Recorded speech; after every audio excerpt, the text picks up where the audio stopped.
گفته می شود ایالات متحده ماهانه حدود 320 میلیون دلار را در پروژه های امدادرسانی مختلف همچو بازسازی سرک‌ها، مکاتب، زراعت و سکتورهای صحی در افغانستان به مصرف می‌رساند و در ضمن مصارف عملیات‌های نظامی ایالات متحده به 10 میلیارد دلار می‌رسد. مطالعاتی که طی 2 سال اخیر توسط کمیته روابط خارجی مجلس سنا ایالات متحده صورت گرفته نشان می‌دهد که این تلاش‌های گزاف در عرصه‌های بازسازی به نتایج محدود حاصل شده اشاره می‌نماید و احتمالاً بعد از خروج پلان شده نیروهای ایالات متحده از افغانستان برای این کشور پایدار محسوب نمی‌شود.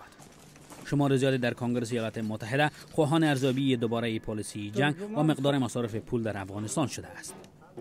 از اینکه ایالات متحده علاقمندی به منافع امنیت ملی در افغانستان دارد، البته به نظر من تعهدات فعلی ما در بخش سربازان و مصارف آن نه متناسب به منافع ما بوده و نه هم پایدار می باشد.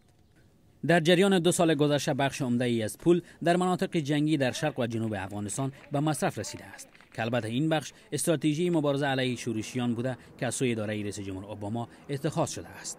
زمانی که قوای نظامی ساحر از وجود طالبان پاکسازی می نماید، بعداً کمک‌های امدادی به مناطق فرستاده می شود تا مردم محل متيقن نمایند که احساس مسئولیت کنند و در ضمن از حکومت مرکزی پشتیبانی نمایند. اکنون سوالات مبنی بر این گزارش وجود دارد که این استراتژی موثر بوده و یا خیر. سید طیب جواد سفیر سابق افغانستان در ایالات متحده در مورد چنین اظهار نظر می نماید. موضوع در افغانستان از این قرار است که هر دو شرکای بین المللی و افغانها روی پروژه های انکشافی دراز مدت و برنامه های با ثبات کوتاه مدت در افغانستان سعی می‌ورزند.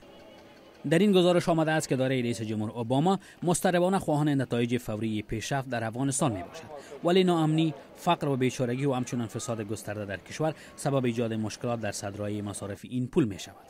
عمر شریفی تحلیلگر در انستیتوت مطالعات افغان و امریکایی در کابل در مورد استدلال می‌ورزد و میگوید که منافع عمده در کشور دیده می شود. با وجود نامؤثریت برنامه‌های امدادی ما شاهد توسعه زیربناهای عمده در افغانستان هستیم که در طول تاریخ بی‌نظیر میباشد.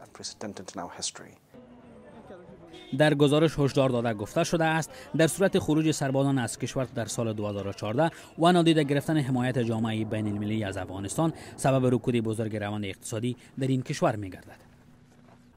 فکر نمی کنم که این سبب نگرانی عمیق گردد، ولی سراسیمگی وجود خواهد داشت و نیاز به تحول خواهد بود. واضحاً مقدار معاشی که مردم در کابل انتظار آن را دارند و همچنان قیمت املاک آنچه که انتظار آن می رود بالاتر و بیشتر از آن می باشد.